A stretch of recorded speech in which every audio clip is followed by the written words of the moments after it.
The child in front of her was clearly not her son, but the man and the scheming woman insisted he was. What shocked her even more was that in the next second, the scheming woman shamelessly got intimate with the man right in front of her, yet she didn't dare expose them on the spot, because she knew, if the truth came out, they would likely silence her for good, so she didn't tell them she had just regained her sight, giving herself time to find her real child. A year ago she had a car accident, which caused her to go blind, and behind it all, was a plan orchestrated by the man and the scheming woman. Their goal was to take all her property, but the scheming woman wasn't satisfied with being just a mistress. She wanted to take the woman's place. However, the company's shares hadn't been transferred yet, so every time the scheming woman tried to harm the woman, the man would make preparations in advance. The scheming woman pretended to agree not to hurt her, but secretly started acting on her own. She poured body wash all over the bathroom floor, placed towels and ropes in advance, and set the stove in a spot where the woman would hit it if she fell. As expected, the woman had an accident, but since the inheritance transfer was only effective after tonight, if she died now, all their plans would be ruined, so they had to send her to the hospital first. Unexpectedly, this incident helped the woman regain her sight, but before she could even feel happy,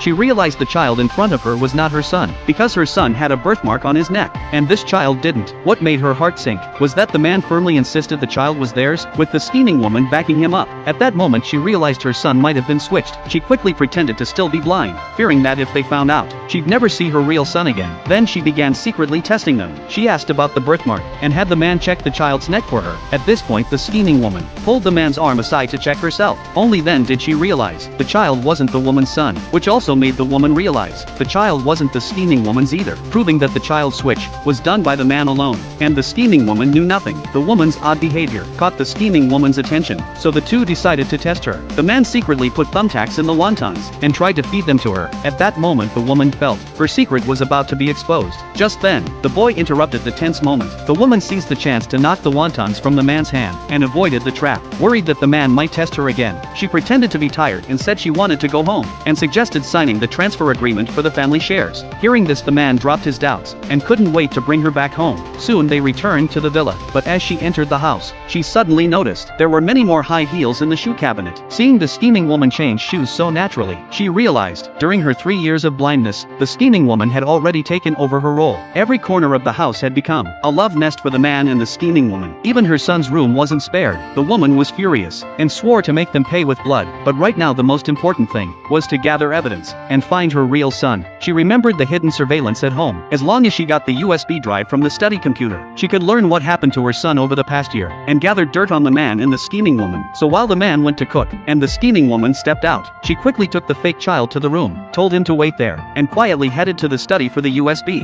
But just as she touched the laptop, the man came back. Touched the laptop. The man came back.